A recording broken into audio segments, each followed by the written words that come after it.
American Idol. Oh, let's talk about that. I'm critical in the right way. You know, I'm only watching The Voice right now, really. So on American, well, turn us on. Let's get on this podcast. We can talk about this shit. Let's jump on the good foot. Get on the good foot. Let's do it on the air. So I'll introduce and everything. Great. Who's in Cleveland next week? When Jen? Me. No. I know Jen. Fuck. No. That's not good. When they don't know where you are. Ready when you are. Alright.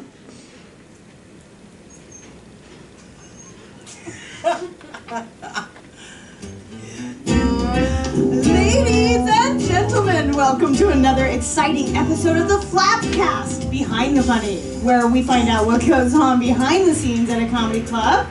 I'm Barbara Holliday. I'm Joshua Snyder. And today, our amazing headliner, who's performing in Claremont next weekend. No, this weekend. This weekend. This is actually happening, Barbara. Oh, Jesus. Please welcome Hard to Kidnap, Jen Cover. Oh, a visual joke on a podcast. I like it. Yeah, look, I'm for it.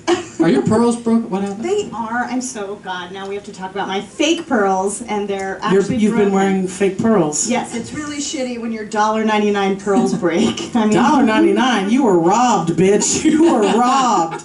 And I continue to try. I could show my tits and get those for free in my town. Woo! Boom, Louisiana. Jen Cover from Louisiana. I am from Louisiana. How the hell? No, wait a second. I heard Jen was headlining here at Flappers Burbank last weekend. Yes. And I heard you say on stage that you're actually living there. I have been. I just moved back here. What? But I spent 5 months in Louisiana, living in the middle of nowhere. Literally, like across from a crawfish pond. And you did this because of a lady friend. Because of a lady friend, yes. I fell in love with a lady, and she had this magic pussy that put me into a spell. And it kept me way out in the middle of nowhere with her, thinking everything was fine. Oh. And it was for, here's what's hard about living out in the country. There's nothing open past 7 p.m. Like, literally, I thought about just putting on my porch light and making an open sign just so people had a fucking place to go at 7 o'clock. What do you have to sell? Let's look at my car. Maybe I have something. Oh, look, here's a soda that I drank, but I didn't like the way it tasted, so I left it there. You want that? It's $1. It's $1. You need that? Look, I have some air freshener, a couple of roaches. What do you need? So wait, did you just need a break, or did you just go? No, I'm filming a movie down there in Louisiana. So can you say the name of the movie? I can. It's called she doesn't know it. Well, it's Grudge Match 5. Is it Batman, Superman? Rocky 73. It's called In the Matter of Marilyn T. Levy. And so I was down there waiting for all that to get started with the filming and such. And during that time, met the magic pussy, fell in love, got into the trance. You know what I'm saying? Where did you meet the magic pussy? I'd known her for a very long time. What's her name? Her name is Meredith. Meredith the magic pussy lives in Louisiana. Yes, by the crawfish ponds. And she has kids, and big change for Jen. Yes, very big change for Jen Cover. I don't know if you guys know this. I have a lot of adult behavior, behavior that is not conducive for the raising of young minds. Well, and so I had to get smacked a lot, basically. By the kids? No, by her. By her. She's a mom. You know a mom can smack you in the face no matter where the fuck they are. She can be driving the car and I'm in the trunk and the bitch can smack me in the face. Like, she's for real. But the best thing about dating a mom, by far, is that after we have sex, after I get to play in the land of magic pussy, she says, "Can I make you something to eat?" Oh. What? You never have to ask me that question, right? Like, I don't even need to be hungry, bitch. Cook something. I will eat it. I put it in my mouth and ask questions later. I think that's how I landed the pretty girl. So what I'm saying is... I do that too. And she literally, went downstairs. She's like, I was like, anything. Cook me anything. I don't even know what I have in this house. She comes back up the stairs about 10 minutes later. She's like, oh, baby, all you had was stuff for a grilled cheese. It's like, don't you ever fucking say all there was grilled cheese. That is enough, okay? That is plenty. And then I hope you don't mind, I made it like my grandma does. I put mayonnaise on it. What? Bitch, you put mayonnaise on a cheese sandwich, I might marry you right here. If I thought that were legal or would hold up anywhere, boom. You would be mine. That is delicious. What do you call that? Like, people do that with peanut butter, PMJ, peanut butter mayonnaise and jelly. Oh, you do that? Yeah, when I was a kid. Oh, peanut butter mayonnaise and jelly? I grew up on that shit. That's trailer trash food at its finest. I bet that's good. Wait. Peanut butter, mayonnaise, and jelly. When the peanut butter, mayonnaise, and jelly. You put the mayonnaise on the bread first, and then the peanut butter and jelly over it, right? You're not.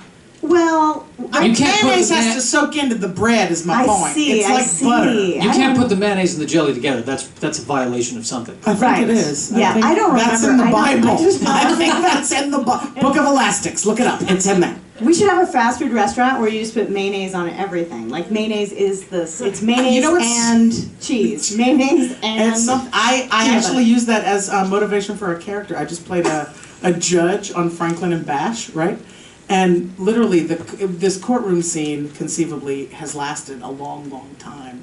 So finally, I'm just like at the end of my rope, and I just tell the guy, look, if you find new evidence, I'll fucking listen to it. Until then, we're in recess. And just before the guy said cut, I was literally so hungry. I look at the bailiff and I go, get me anything with mayonnaise on it. And then he goes, cut! And I like kept the line in, and it was just like this. I mean, I don't know if they'll use it when they air it, but it got into the take, and it just made me laugh. He was like, that was hilarious. What made you say that? I was like, genuine hunger, real feelings of wanting mayonnaise. That's what made me say it. Don't think I'm some talented actress. I'm fucking hungry. Could the little craft services bitch make a pass through here? What's going on? Do they carry mayonnaise in craft services? I bet they do. They do on the Louisiana sets. Yeah. I eat so good when I'm down there on set. God. Hey, you guys, if you're listening and you don't know who Jen Cobra is, God, dare I name all of the films and you're sweet. And TV that. No, one of my fun ones was Cats and Dogs. I don't know if I'm not in Cats and Dogs. I love that movie too. All right, let's start the podcast over again. Which one are you? The villain. I am in. You're in It's called Cool Dog. Cool Dog. Cool Dog. Shit, Sorry. sorry. Cool. It's okay. It's a children's movie. Oh. Cool Dog. I was watching it. It's on Netflix. So I was watching the children's movie. It's very. I scare the shit out of children. My nieces watched that and they were like, they will not come to me now. They just stare at me like I farted on them. I thought that was a great. What was the name of your character? It was fun. What was the name of your character? Her name was. It was a terrible name. Muriel. What was my last name? It was something terrible too. It was like Muriel Lech or something. Muriel Ledger. And I had this little skinny husband who literally looked like you, named Reuben, who I just kept like through the whole movie. I was just like, Reuben, get me a sandwich. Wait, like through the whole movie, I was channeling with Shelley Winters and Barbara Mayer, my college agent, who you know. Oh, yeah. Can't you see her in that? Oh, yeah. Every time I send that clip in, they tell me I'm too New York for the part. I'm like, this is what you don't know, moron. That's me acting. I ain't from New York. I'm from Louisiana. But I can talk like I'm from wherever. That's why I'm an actress. That's called acting. Exactly. I can do that too. You know Come on. Can I just go back for a second? Wait, so I know New Yorkers. The husband's name was Reuben Ledger? Reuben Ledger. That's a profoundly Jewy... Yeah. Ledger. I like the ledger. Yeah, they were very. The ledger. And I don't think I did one scene in the movie where I'm not eating something, right? Like I'm literally like chomping on a thing. In a bathrobe with curlers. Yeah, like right? I did I had like a wart in that movie with like a mole with hair growing out of it and shit. My eyebrows were connected. I was not attractive in that. I love those kind of parts where I don't have to worry. I think I wore a muumuu and curlers like through the whole movie. Like I was this big, vile, gross, right? Like sort of Jabba the Hutt meets Cruella de Vil. Jen, now listen, were you an actress first or a comedian first? I started doing stand-up when I was like 15, and I started acting when I was like, in plays and things when I was like 16. So it kind of happened on top of each other. I went to an acting conservatory in college. I went to the theater school at DePaul. Ooh. Yes, Can you do British accent? Classically trained. I can tell you all about the Shakespeare. I have a lexicon. But you know, I'm hard to cast. I mean, let's be real. There's just not a place for me I disagree. in a lot of conventional things. And so, while in college, I really got into doing stand-up because it was a place for me to, because you know, I mean, even my stand-up is not punchline, joke, punchline. I mean, I'm storytelling. I'm doing my thing. I'm kind of painting a picture. You have attitude. Yes. Yes. There's a sizzle there, not just a lot of good steak. So I mean, to me it was my outlet for all the things that I wanted to express while acting that there just weren't parts for me to do, and so I got into stand up very heavily, and then out of acting and into stand up, and then I got into improv, which to me was like so much of a blending of the two. Did you do the Groundlings? No, I did IO. I did Improv Olympic in Chicago and Second City in Chicago. Second City. I only got to level 3 and then I ran out of money.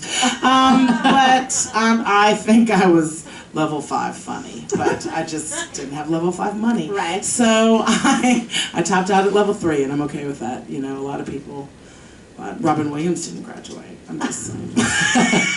Isn't that the thing people always say? Did you ever work any jobs other than comedy? Or no. You got lucky. I never did. I never even really. I featured one time on the road, and the guy who headlined was like, told the booker, if you ever put her in front of me, I'll punch you in your throat. And so I never featured again. I didn't really have the time to headline. Right. So I just started doing crowd work, really. I had like 30 minutes of material that I would do, and then I would start doing crowd work, and that started being so funny that so much of that started creeping into the act, and then all that bullshit material started going away, and I just started talking to people for 45 minutes at a time, and that, when was what got me into the improv and all those sort of things, so. Well, I've known you probably maybe 10 years now? Yeah, well, you met me in 2006, right? Eight years. 8 years. Eight Yeah. years. We can call it 10. I'm not afraid of you. Well, I'm sure it will be 10 someday. so a lot of college students listening, I'm sure know Jen because she travels to every friggin' college in the country and university. Yes. And 382. so far, is that Yeah. how many you've done? Yeah. Holy crap! Yep. That's an entire year if Yeah. you put it day to day. The first year I did it, you remember this, the first year I got into the college market, I did like 4 regionals in the national. I did 311 shows in 365 days. Wow. I was literally doing like a nooner and then somewhere at night, 2 weeks in a row, like for 14 days straight, like just doing 2 shows a day. And God, it was wonderful in my pocketbook, Yes. but I blew through that money really quickly. But you get a sort of different feel because college audiences are a different beast than a comedy club audience, and so I think it was really good for me. What do you prefer? Material-wise. Club or colleges? I mean, I guess it kind of depends on what I'm in the mood to do. I feel like so much of the time that I'm doing a college show, I feel like I'm mocking them a little bit, right? because I'm like, oh, you're 20 and you don't have any problems yet really in the world, but I'm going to tell you some jokes, or I make references that they don't get. Like I said something about Murphy Brown and they stared at me and I'm like, oh, that's not a person is it? So 1980s. Right? Jennifer, that was so 91. I don't know what you're thinking. Oh my God, was it 90? They were Jesus, even, I don't sorry. think this kid was even born in 91. So I'm just saying that like it happens. Young people are sweet, but what I end up doing, I feel like at college shows oftentimes is mocking them with actual information. At the comedy club, I feel like I probably stretch out and say things because they have a reference for, you know what I mean? I do a big bit now in my show about Girl Scout cookies and sort of the evolution of Girl Scout cookies. And if you weren't born in 1978, you don't understand what I'm fucking talking about. And so, I mean, you'll still get it. It's not like you'll be like, cookie? What? I mean, you know what I mean? Like, you get it. But I mean, there's like I don't know, I feel like there's an understanding that I get in a comedy club because there's some alcohol being served, right. because perhaps there are people over the age of 30 in the crowd. Right. So, and that makes me just feel, not that I don't like young people. I do. I love young people. I love hate to young pat people. your little heads Oh, I hate and see how fucking amazingly smart you think you are. And then just laugh when they talk. I really do. So many young comedians are like, say things to me, and I heard a young comedian say the other day, if he thinks I'm going to drive over there and not get paid, not even get gas money for 10 minutes, and I wanted to slap him. I wanted to punch him in his throat. I was like, dude, I remember doing shows 50, 60 miles away where I wasn't getting paid, and if I didn't sell CDs when I got to the show, if I didn't hit hard enough to sell merch, I wasn't going to have the gas to get back home. Like, are you kidding me? You're not going to go somewhere for stage time? I just want to hit them. You And know was what that I mean? in LA by chance? It was here. It was very much here. Insane. And I'm just thinking, anyone that thinks that way, to me, that's a young way of thinking. Yes. I remember saying that. I remember being like, I don't want to do, but eventually, bitch, you either want to get these jokes to get heard or you don't. And so you're either going to go do it and say, I have a show tonight, or you're going to sit on the couch and call yourself a comedian. And now I that's have a sensitive question that Okay. so you are a lesbian. Yes, obviously we know. God, Barbara, I wasn't telling from you. the opening. Damn, sorry, it was back page of the book. If you could see me, you wouldn't believe it. Long, flowy hair, tall. She's gorgeous. Unbelievable. Think Julia Roberts. So sexy. But so in your comedy, like in a club, that's easy. But what about colleges? Like, was that an issue? Were you able to actually talk about that, or? I didn't for a really long time. I didn't ever. I wasn't ever not talking about it. I just wasn't really talking about like my relationships or personal things like that. I didn't really talk about it, and this past year at NACA's I really kind of cracked it open, and they booked the shit out of me, so apparently like it was okay to talk about it. It makes me laugh because really when you think about it, when you go to those NACA things, the kids that are on those campus activity boards are the gay kids. Yeah. They want to bring the entertainment. They're like, girl, I got this, okay? Like, so my agents, everybody was worried. Everybody was like, oh, you might isolate some of the Catholics. I don't know if that's a good idea. Everybody hemmed and hawed over it, and ultimately, I said one line about it. It got the biggest laugh and applause break of my whole set, and everyone came up to me, and I booked 50 schools. Thank you, Jesus. Awesome. So, if that's what did it, I'm okay with that. Yeah. Well, and also, what about, you had a great joke about the Chick-fil-A and yes, it's difficult to be gay in the South because there's a Chick-fil-A on every corner. Yes, but then what was your setup that you're fat first and lesbian yes, second? but I didn't know that the gay people were protesting the Chick-fil-A. I showed up at a softball game with a styrofoam cup that said Chick-fil-A and almost got my ass kicked. And basically, even if I'd known about the protest, I wouldn't have done it. I am fat first and gay second. And those nuggets are fucking delicious. And I didn't know hate tasted so good, but it does. So I'll chomp on my hate and you guys can, take up another cause. You know what I mean? Like, whatever. How fun it always is that, amazes me that people got all up in arms about this Duck Dynasty thing. Oh my God. Really? A redneck said a redneck thing and we're all fucking surprised? Like, what did you think his stance was? Come on, the guy looks like ZZ Top. You know how he got rich? He invented a machine that convinces ducks that he wants to fuck them so he can shoot them. That's what he did. Those are the facts. So certainly some of those ducks he's calling are gay. I'm sure he shot a male duck before. So, I really can't judge my worldview on what this Momo says. And everybody was just freaking out about it. I'm like, really? come on, man. I mean, to me, that's just as bad. Excuse me. I mean, I'm not for intolerance, of course. I mean, I believe this guy needs to come to Jesus and realize, yeah, something. Like, there are gay people in the world, friend, and you need to just kind of, maybe you could ixnay on the hatred hay. But, I mean, you know, what are you going to do? Right. So, to me, getting upset that, I mean, I find his show very entertaining.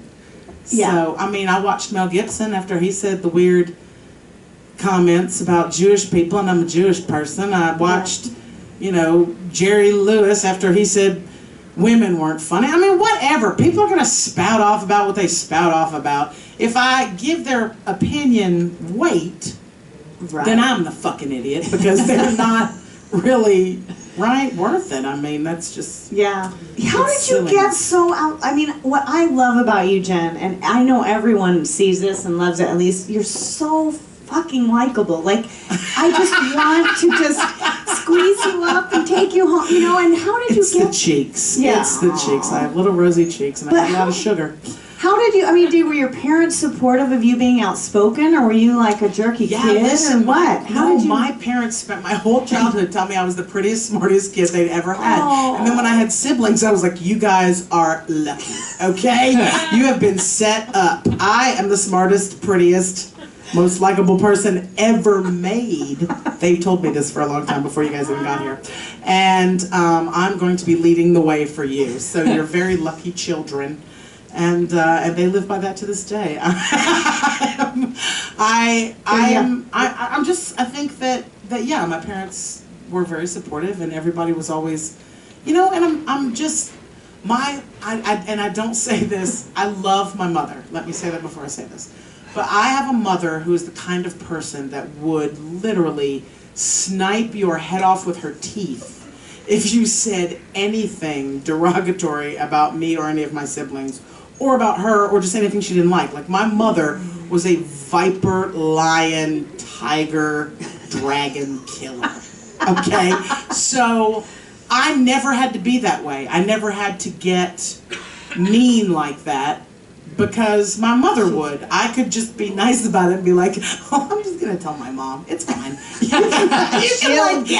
can like be however mean you want to be to me, because I'm gonna go tell my mom, and now you're fucked. So, like, it never was an issue. I felt like I never had to be mean. But because I saw that, when I did have to be mean, I could be viciously, really manipulatively, you know what I mean, Joan Carrington Dynasty kind of fucking mean.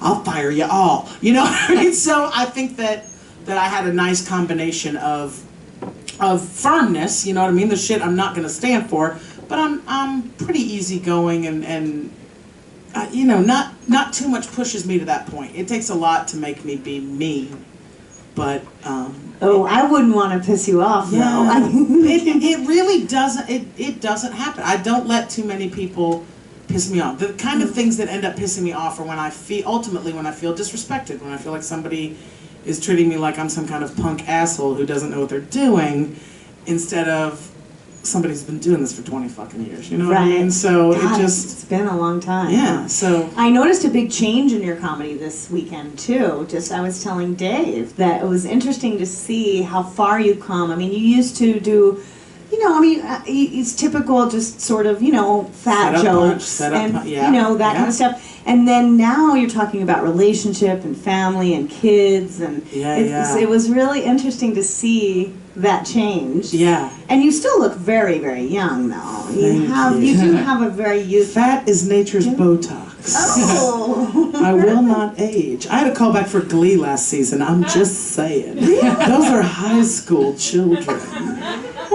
And it was to play a high school child. But seriously? Yeah. Oh. So I'm in the mirror, like, highlight every gray hair. I'm plucking it out, or I'm coloring it with a Sharpie. Like, I'm not going in to Ryan Murray with one gray hair. But yeah, I mean, I think that I'm very lucky that I look young, and that I get, you know, I get to kind of find the silliness in the storytelling that I like. But I feel like probably about a year ago, like I felt my voice kind of shift, like you said, like go from set up punch kind of material into more, and it was really when I started doing storytelling shows. I started doing Don't Tell My Mother here locally with Nikki Levy. I did a bunch of those. I did some Moth storytelling, like things. You know, I did it because I was so broke. I had like 2 or 3 clubs, like, just go out of fucking business. Like, boom, I'm like, am I the fucking Widowmaker? What is going on? I was booked at like 3 clubs in a row, like literally 3 weeks of work, like fell out on me. And I was like, fuck, I have to eat. Like, my bills were paid. Thank God this all happened after the 5th. And I just needed money to fucking live off of. And my friend was like, oh, there's these storytelling shows and you win $100 if you tell a true story that gets and it was voted on by the audience. I'm like, are you fucking kidding me? Let's go. So I just like manned up my 4 best stories and went to different storytelling shows, and I would just win $100 like 3 times in a night. And did you actually write them down, or was it? No, it was just me telling stories. I made $1,200 in a week at storytelling shows. Yeah, it was like one of them had a $500 prize. I mean, it was just me going from, and I went down from San Diego, La Jolla area, all the way up to San Francisco doing them. But I had to fucking make some money. I mean, like, when necessity is the mother of invention. I mean, I had to make $100, so I was gonna tell the best fucking story. I'd get really detailed. I'd really slow it down and play with the words and stuff, and you know, here's what would happen. I would get really stoned, walk into a room and tell a fucking story for 8 minutes and win $100. So I felt like my whole life has been preparing me for this. Somehow an 8-minute story for $100 sounds right up my alley. So I just pretended I was featuring on a Tribble run and just made my $100 and moved on. You know, I mean, you do what you have to do. That's the thing about this business, is sometimes I'm feasting on college money, and other times I'm like, fuck, where can I tell a story and somebody will give me $100? You know, I mean, so. Yeah, that is the business. It's, you know, you decide, are you in it for the long term, or are you in it for the, and being snotty about money early on, bad sign. And it helps me to have been home so much. I did a whole summer in my hometown at the casino there, like every week. We had like Charles. 15 weeks of sold out shows. Yeah.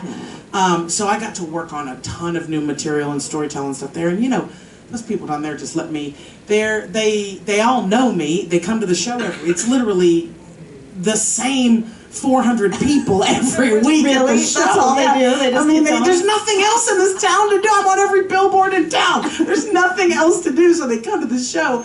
And so I really have to change the material every week. You know what I mean? I mean, there's some favorites I hit every time, maybe, or, you know, things I mix in, you know, kind of. But, I mean, I was really putting in probably 30 minutes of new stuff every week.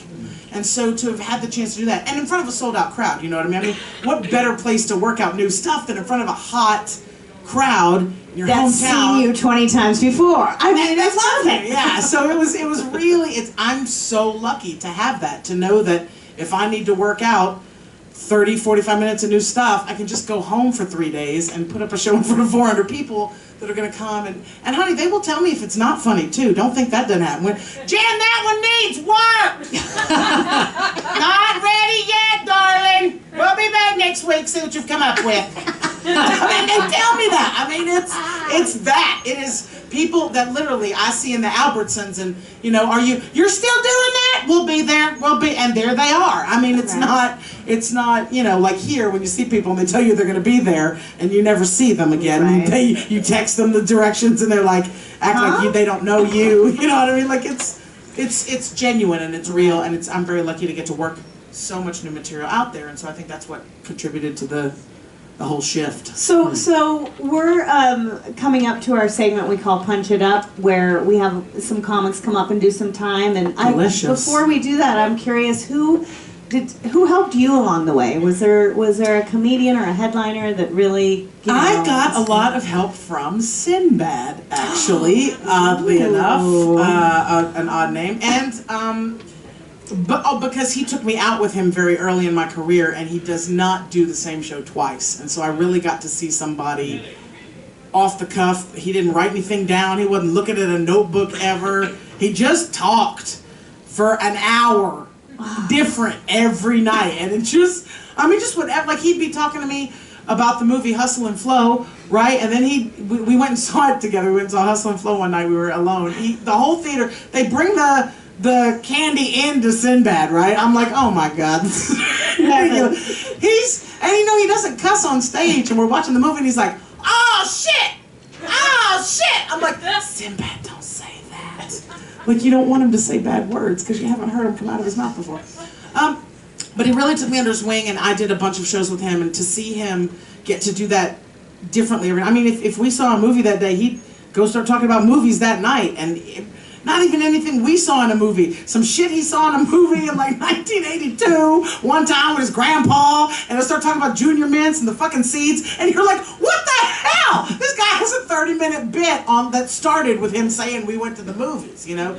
So to watch him get to like snowball things like that was really incredible for me, and I did a lot of work with Brad Garrett, who was also super good to me, and you brought Brad Garrett to our club here. Well, we thank you so much. It wasn't a hard amazing. match. I love you. I love him. But he broke our couch, by the way. That doesn't surprise me. He's an ox. He is an ox. He is so tall. Every time we take a picture, I'm like, it's the number 10. We look ridiculous together. It's. I really am right at his penis. Yeah, really. I'm like. Oh, how long? I'm hitting belly button, so I'm a little luckier. But I'm glad I'm not his penis. I don't have my glasses on a lot. Yeah. But he is a good guy, and always takes good care of me, and takes me on the road with him when he can, and pays me a stupid amount of money to do very little. And then just, play with him, keep him. I think he just doesn't want to be there by himself. I'm doing a casino in Buffalo. I'm like, nobody's going with you? No, you want to come? I think he's just lonesome. He just doesn't want to be there by himself. So I go, and we have a good time. And he's such a poker fan, and so he a couple of times has let me sit. I don't understand why every time I'm with Brad Garrett, I'm always with Ralph Harris too. I don't know how that works out, but Ralph Harris is almost always there, and Dom Herrera will just show up randomly while I'm with Brad almost every time. And I remember the four of us like sitting there, and they're playing cards, and I'm just watching like a moron, with my little straw, like, oh my God, what's going on? They're fighting, just slurping my little soda, and they're really playing cards, like they got the faces on, and they're chipping and shit, you know what I mean? And I'm like, ooh, those queen ones are pretty, Brad. I like those ones. And he's looking at me, and I'm like, am I supposed to say that? I'm like the person where when the big stack of Coke is on the table, I sneeze. Like, that's me. Like, I just ruin everything. He was like, Jennifer, sit there and watch and learn, Colbert. Watch and learn. And actually, I'm about to do the Don't Tell My Mother show on May 29th at Cafe Fedodo, to shamelessly plug that, with Doris Roberts. Oh my God! It's the Mother's Day special. Perfect. It's a Don't Tell My Mother show, and she's doing it. I'm like freaking out. That's a good one. We thought we were going to get Florence Henderson. I thought I was going to get to do it with Mrs. Brady, which also made me kind of happy, right? Because I know her, and she had that little flip mullet, so she identifies with the lesbians. So she was early, right? She was pre-TV lesbian. Do you remember the name of the dog on Brady Bunch? Brady Bunch? Oh, do you remember? No. And when you're saying, I'm gonna go crazy. Cindy. It was Tiger. That was a bad joke. It was all right. Hey, so you never get to make a Brady Bunch joke anymore. No. I had to take the opportunity while it was negative. You sound man. Perfect timing. So Jen Cobra, you guys, is going to be in Claremont May 16th and 17th this weekend. So don't miss her. Is there a show on the 15th? No. Oh, good. Oh. I thought there was. Oh, shit. I've been in Claremont like, what the fuck? No, Friday, 7 o'clock, no, 7 and 9:30. We do it early in Claremont. They like their shows early there. Hey, I'm not gonna complain. It's a little professor community out there. I like it a little early myself. Perfect. So get on out there and check her out. And also, Darren Carter's here this weekend. But we have some young comics here who Thank God. Well, I'm not sure they're young Fresh yet. Meat. New faces. Fresh meat. Who would love to do some minutes for us. And we're going to talk to them and give them some feedback. And are you in? I'm in. I'm totally in. Punch it up. It is Joshua Snyder, who are lovely contestants today. All right, guys. First for me to come to the stage is Danny Scharar. Danny! What do you know about Danny? nothing. Danny is Well, wearing a lovely gray t-shirt, blue Yes. jeans, A and... little bit of a carrot top. Oh, so some sort of kids like tennis shoes. Oh, that's right. I'm a child. You just described a child. So just do my time? Yeah, do Alright, it. awesome. So I like doing stand-up. I think that's a cool career to do. I enjoy it. It's something I want to do for a living. But I think the coolest job there is being a firefighter. I mean, it's in the title, firefighter. One who fights fires. That's like, if I was gonna make a list of things I wouldn't want to do to a fire, number one, fighting it. Just don't want to fuck with that. Not for me. But there are a couple things about firefighting that just come across as like just out of left field, super strange. So I think there's just like one firefighter that just pitched this to his fire chief, and they just went with this. He was like, "Hey chief, you know what? I've been thinking about this whole firefighting business, and we're killing it. We're doing a great job. But these stairs we got going on over here ain't cutting it. I'm thinking bronze pole. A bronze pole right through the firehouse. That'll be perfect. We'll nail it. Get down lickety split. We'll be down there." Second thing, been talking to some of the other firefighters. We've been longing for some companionship. I'm thinking Dalmatian puppies. Dalmatian puppies all around the firehouse. We'll take them with us to go fight fires. We'll take them to middle schools, teach kids about fire safety. And who knows, maybe calendars? Calendars in the works. Last and final thing, I have this neighbor, Clarice, been talking to her. She has this cat that is just a rascal. Keeps getting stuck up in them trees. That should be Nut's job. That should be one of those things that we go out and do. Get them little kitty cats. The name's Mittens. He's a nimble creature. Yeah, so I don't know if firefighting has a couple things that just make it a little less badass. I'm a white person, if you can't tell by looking at me. And if you're listening, you can also tell I'm a white person. No one's like, is this one of those Latino comics? I'm a white person. So as a white person, I don't like it when people tell me that things are going to give me cancer. I don't like when they're like, oh, a microwave, those will give you cancer. No. Spending 3 summers as a lifeguard in Las Vegas, I know what kind of cancer I'm dying of. It's skin cancer. Look at this. Going up to me and telling me that a microwave is going to give me cancer is like going up to a heroin addict and saying, hey, just so you know, you should lay off the fast food. That'll give you obesity. That guy knows what train's taking him home. That guy knows what train. I know exactly what's happening to me. I'm not worried about my liver. I'm just worried about the skin. I'm going to die of the sun one way or another. Either it's going to explode or just slowly give me cancer. Those are the 2 ways I'm dying from the sun.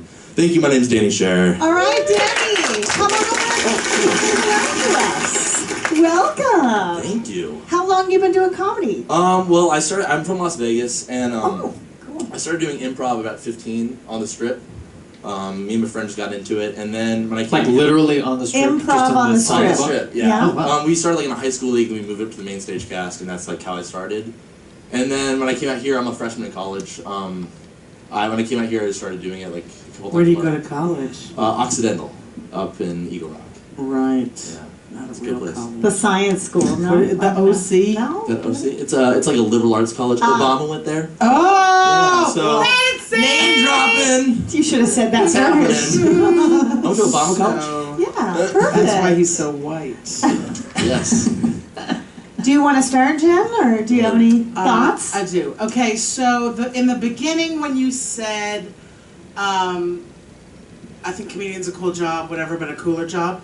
So I think the wording there is just awkward. I think you can get to it quicker. I think you can say, I love being a comedian, but you know what job sounds cool? Firefighter, right? Like you can, it literally is just 2 sentences. Yeah. You just kind of jumbled around on it. Which is what I felt like happened in the end with you being so white. It's not just that you're white. It's that you're so white, right? I mean, just because I'm white, people don't tell me I'm going to get cancer from stuff. People tell black people they're going to get cancer too, just so you know. So, I mean, like, I feel like the reason it's funny is because you're ultimately getting to a joke about being in the sun is going to kill you, not a microwave or something like that. Yeah. So I think you need to go with like, I'm not just a white person. I'm extremely white. I mean, there's no pigment in my eyebrows. There's no pigment in my hair. I'm lucky my eyes aren't pink. Like, I am white, right? Get your jokes out of that and then say, So it always bothers me. Someone said to me the other day, like, get away from that microwave. It's going to give you cancer. I was like, friend, I walked here with no sunblock on. That's what's giving me cancer. You know what I mean? Like, you have to, I feel like, just word it in a way that we get that more, because you just saying you're white and people talking to you about cancer just, right? Just the minute I start going, nuh-uh, we're in a bad place. Yeah. That was one of those things where I was like, what 3 minutes should I do? Because like a lot of my stuff's very physical. I'm like, that won't work for a podcast. It was like something like, I've told that one time before, and I totally understand what you're saying. I totally get it. And then in the fireman joke, which I love, and I think you could develop that whole fireman thing The fireman turned gay at some point. I loved that though. I loved that you were like, because there is that person at the firehouse. Like I loved that he took it there. Have you been to the South at all? Like, you did that yes, very well. Like when I do that character, I'm like always like, I don't picture it as a gay person. I picture it as just a very like Southern dad. Yeah. It's just like talking to like, yo, Caleb, what y'all's doing in there? Y'all's playing Nintendo? It's just got like little. Well, so then if that's your intention, if you're not trying to make him gay, I'd say butch him up. But I think what I like about it, I love the. I still don't think it's worded right. I still don't think it's set up right. I don't know what you're. I got what you were gonna tell me once you started telling it to me, but the way you set it up. I had a note on the same thing. Right, I thought you were gonna compare being a stand-up to a firefighter. I did too. Okay, yeah. And then, so when you come in with segue this there character to start and you out, say, "Oh, I'm," here's what's. You know what? Me and the boat. I think you should say there's so many things around there's so many things around the firehouse that don't make sense, and I just imagine that they got started this way. Okay, listen, me and the boys have had a meeting, and these stairs, not gonna do. We're gonna need a pole. We are gonna need a, because I like the things you're getting to. I just feel like you're getting there in a clumsy way, and that you need to be more concise. I mean, you could make that fireman bit into a 3-minute thing that could be on any late night television show. I was laughing. That shit was funny, and I love when comedians do, when they, personify someone else, when you go into that other voice, when you take your whole physicality changed. I mean, you were from head to toe this other, and I love that. So, I feel like that bit was obviously the strongest thing that you said and the most complete thing that you did. And if I were you, and whenever I say if I were you, you need to write this shit down. If I were you, I would, get your little secretary.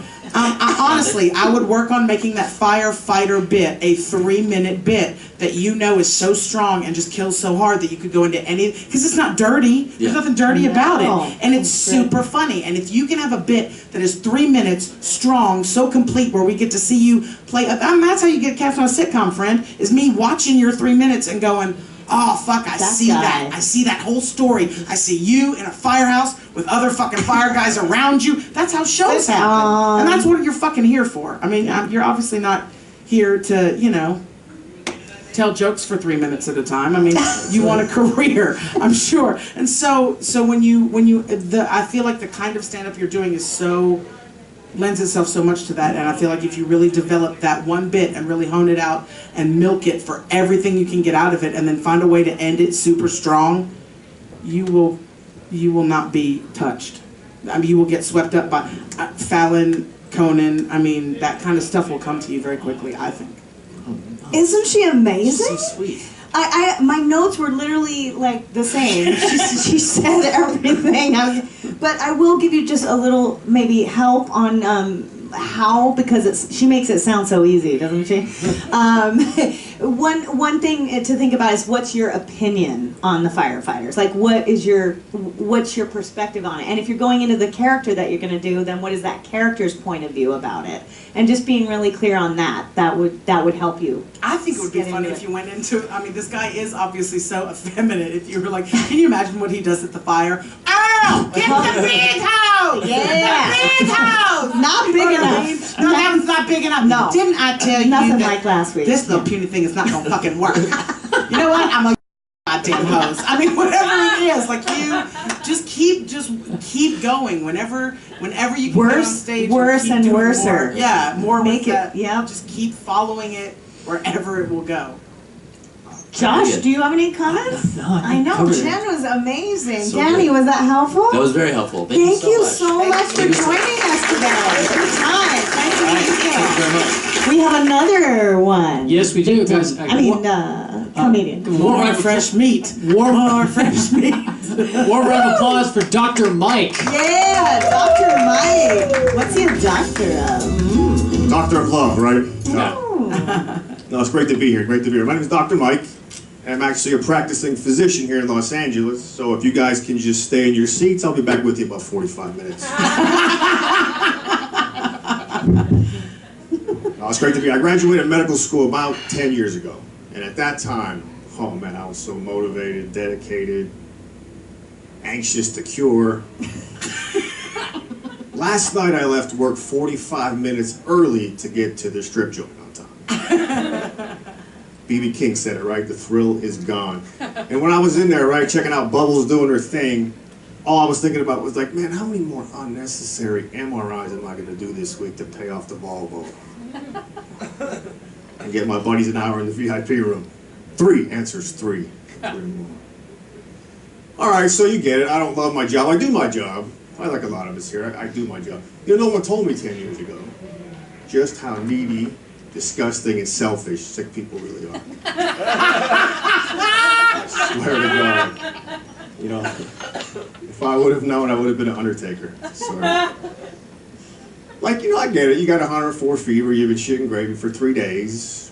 I get it. No need for the Meryl Streep stuff. Especially out here in Los Angeles. Half these patients are actors. I don't know if they're practicing for an audition with me. I still care, though. You get that. I got a meta message underneath this. You know, it's tough with empathy for me.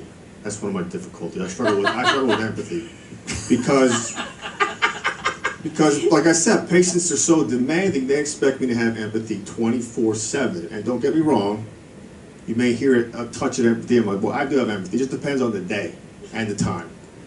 Monday morning, full. Mabel, what's the problem? Sciatica? Here's a handicap park sticker, massage, physical therapy, Percocet. I'll give you a ride home. I'll fill out paperwork all day for you, for your motor scooter, anything else. Here's my cell phone number, no problem. Thursday around 3. Gabe, are you freaking here again? Stop being a pussy, dude. Stop the cigarettes, get off the couch. Maybe your wife will have sex with you again. Tell your boss to stick it up his ass and get the job you really want. Then your blood pressure will go down to normal. So your cholesterol and your sugar, you can leave me alone, get the happy hour on time, all right? Oh, but hey, before you leave, let's get an MRI. You guys, great. Thanks for having me. I really appreciate it. Dr. Mike. Dr. Mike, come on over. Say hello. Hello. Good to see you. Yes, yes. Long story. It's kind of a long... It just hit me with the cliff notes. I don't know. Pathology first, pain management, and now kind of general with a touch of professional weight loss. Weight management. Holy fuck. Me and him excellent, Jen. Any questions? Exactly. Questions?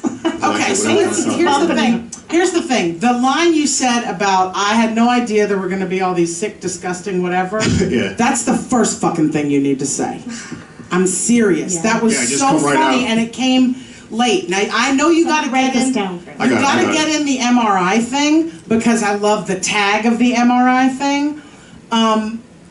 But I think you got to say that first. The line about the problem is I have no empathy. I don't care about these people anymore. I love you talking to them. I think you come at it from like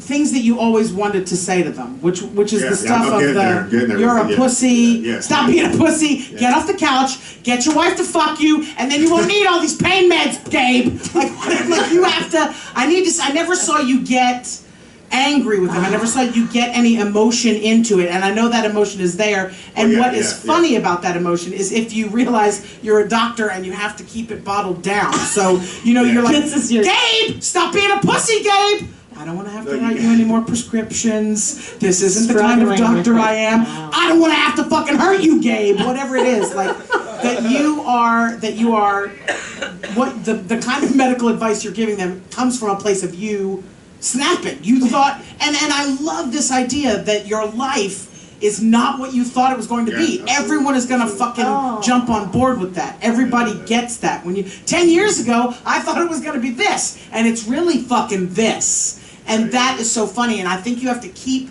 making that comparison. I think you have to keep bringing us back and forth to what you thought and then what is real, and then get that opening line of them being so disgusting out, get that line about you not being empathetic out, and keep exploring those two themes, you know what I mean? That you have no more fucking patience for this. That, you know, and I like that you're like, no, look, I did have some empathy, but I feel like whatever you say, Is it apathy or empathy? Empathy, Yeah, I'm an I had some empath. apathy. Sorry, empathy. I meant to be hysterical, Give a shit, yeah. but I had some empathy, and then what you tell us is not empathetic at all. Like, you know what I mean? Like, I had some empathy. I gave him a fucking whatever. He took some gauze. I wasn't mean to the cause, but these people have to, like, whatever happened to walk it off? You know what I mean? Like, why are you here? It's like, this is not a doctor-worthy thing, but you have to hear it from all these people. I mean, my dad's a doctor, and he is on call all of the time because we're in a small town, and it makes me laugh what people will call to tell him, so-and-so passed gas, Like, so-and-so. So when he came home, he told you the real stuff. When he was Yeah, thinking, and You so, tell us. and there's so much, Getting there.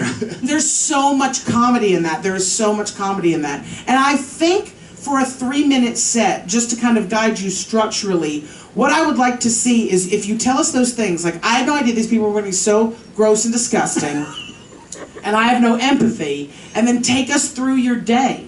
Like, almost set it up like, here's what happens. I grab a yogurt and a Red Bull to stay happy, and then I go into patient number 2, and this woman's got this, and then I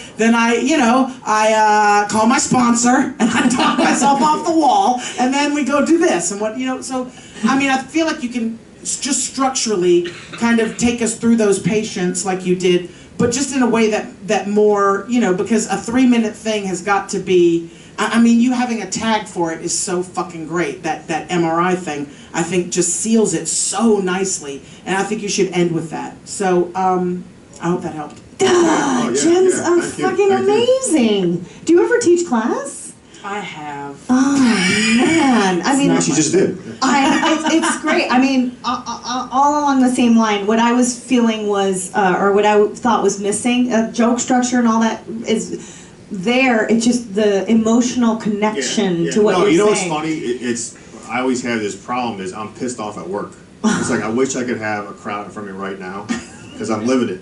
Yeah. And I drive home. But I think put you can music. say I have that. to learn how to get that mood recreated. I think you can say that to us. I think you can say, That's how you listen, get into I it. was so pissed off at work today, and I had to fucking smile and take their insurance card. So we're going to talk about it now so that I don't, you know, unleash on some poor old woman who just came in to get, you know, her heart medicine. So, and maybe we hear about a time when you did explode, or you did go, you know, nutso on a patient, and this poor woman has some funny dry line where she's like, I just wanted to give you my urine sample. You know, whatever it is. I mean, I think that there's a way, there's so many funny stories. Do you know Matt Eisman at all? Oh, I I heard love him, I heard him, I heard him, He's, yeah. he's also a physician looks who a little became like a him. comedian. Yeah. And I think that what he does such a wonderful job of doing is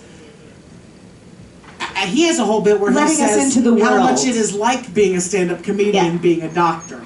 And I think that, you know, that's his take. I think your take is these people are fucking awful, and I thought I was going to save lives and really make a difference, and I'm dealing with, you know, Muriel's shitbag on, you know, that's coming loose when she's at the A&P. Whatever. I mean, there's those things are so innately funny, and we're gonna and I think you have to tell. I want you to be well dressed. Like, I almost want him to be like. Yeah, that's another thing. I'm still trying to I figure feel out what like to you wear. have to wear like a tie and a thing so that and even if your sleeves are rolled up, Because and it'll be funnier if that way you're like, I came saying- from work. This is not a joke. I'm really a fucking doctor. I mean, because that's got to be everybody's question to you is, are you really a doctor? Every show, So so this is not bullshit. If you need, like, I am a doctor, and then you almost have to have something to say about it that is like, to the point of, look, thanks to Obamacare, I don't get to really rant out my views except here. So here we go. Whatever it is, whatever you say that makes us think, oh, this is funny. He's Maybe he gonna tell really us is a doctor. Yeah. Because we kind of have to buy that to buy the rest of it. So I think being dressed like you just came from, even if that's not how you dress to go to work, Right. I think that there's leverage in that for Yeah, you. because right now it's totally true. It's just you look like a schlubby comic, like comics do. You know what I mean? But it is important, and I think don't discount how much knowledge you have that we don't have. Like, we all go to the doctor, but we have no idea what it's like to be a doctor. So letting us in on that, yeah, I agree. Is so, like, and everyone I know with job stuff like this, like, people always go, oh, well, everyone knows what I do, you know what I mean? But we don't know. I don't know what you do. When I think of doctors, like, I broke my ankle, and my doctor came in to do the surgery at like 11 a.m. And I'm like, oh, did you get some sleep last night? Holiday Inn. Did you eat well? What did he do between 10 p.m. and 11 a.m. He's at before he's Flappers fucking telling jokes, cutting right? open my ankle? Exactly. He's slinging jokes for 12 people. I don't know what you do in a day, which the structure-wise was great, Jen, to give him that. It's a great way to explore it, is tell us what you do, because I have no idea. And because you're a doctor, I feel like you're also going to have to eventually, in your comedy, I mean, obviously, I hope you have more than charge everyone a lot for admission. You're gonna have to address some sort of, because I'm a doctor, people always come up to me and ask what's wrong with me, or they always want to know what I think of Obamacare, or what I think of this, or what about the insurance companies who do this, whatever. And you're gonna have to come up with some brutally honest, but still funny, and not already been said, which is the real fucking key there, about those things, you know what I mean? Or about shows like The Doctors, or about, I hate Dr. Oz. I have a joke about Dr. Oz, just go off on right, that. so like shows like ER, my dad can't stand to watch ER because he's like, oh, it's so fucking fake, and that's not how it is, and it's such bullshit, and no nurses look like that, he's like upset about it, so he's always talking about how bullshitty those shows are, and yet every Thursday night the guy's in front of Grey's Anatomy because he can't stop the drama, you know what I mean? It's like hospital drama, and they're into it. So I think there's something also to be explored about what we think, like Barbara was saying, what we think doctors do, and what the reality of that is, because you were sold on the bullshit too. That's the whole point of what you're saying, is that 10 years ago I thought it was going to be this, this, and this, and it's fucking not. So, that juxtaposition is just innately funny, and so the more you can explore that, and the more you can stretch out, because everything you're saying is along that theme, is along this theme of me being a doctor and now being a comedian, and I love that. I love that you have found your point of view, and now you just have to put the emotion into it, and the development into it, that will, again, give you a 3-minute bit that nobody else can tell. Who else is going to be fucking talking about this, dude? Nobody. This is where you've got a golden gift. You're not some black guy talking about being black. You're not some fat kid talking about being fat. You're not some Chinese kid talking about being Chinese. You're a doctor talking about being a comedian. We're not probably going to fucking see that a lot. You know what I mean? So you have found you have made your message, and now you have to really pound it out. Really put that emotion into it. Show us how you feel, that you don't have empathy for these people, but you do have rage for their behavior. Mike Repik! Thank you. Thanks a lot. Thank you so much. Wow, what great... Did I talk too much? No, Jen. No, thank you. Amazing. And the way you deliver your material too, it just proves that, if you really are passionate about what you're saying, you can pull off almost anything. I mean, yeah, that's always what I kind of secretly wanted from my act. Like, I want to have the kind of act like Jackie Cation. Like, if you read her act, you'd be like, this is not funny. But if if you saw her do it, you're like, oh my God, that's the funniest shit I've ever seen. Because it's about the way they are saying what they're saying and doing what they're doing and bringing their filter of seeing the world, you know, to all these different things. And I love that. And so. And you can see Jen Kober this weekend, May 16th and 17th in Claremont. And where else on the web can they find you? JenKober.com. Kober like sober but with a K. Oh. JenKober.com. There's lots of chances to see me all over the place, all over the country, all over the world very soon. And on TV and films. You're also TV and films, in yes. I'm in Grudge Match, which is in the Red Box right now with Robert De Niro, Sylvester Stallone, and Kevin Hart. And the movie I'm making in Louisiana is, we're still in production, so I don't know when that'll be out, but it's great. It's going to be fun. Sean Astin is playing my husband. I have a husband, that's how you know I'm acting. I have a husband. And on Franklin and Bash, I'm in the season finale of Franklin and Bash, playing a judge. Yeah. Awesome. Finally, all those mornings of getting stoned and watching Law and Order have paid off. Oh, I can't wait for the Mayo line. Me either. I hope they kept it. I really do. Thanks, Jen Kober. You are amazing. Thank you so much for joining us today. And don't forget, we have Darren Carter this weekend in Burbank, May 16th and 17th. Don't forget to download our Flap app. It's free for Android and iPhones, and you can find out celebrity alerts and get deals and discounts that you can't get anywhere else. Don't forget to visit us at flapperscomedy.com. And thanks everyone for listening. I am Barbara Holliday. I'm Joshua Snyder. And we'll flap out. Bye. Thanks, Jen Kober. Jen Kober out. She's the best.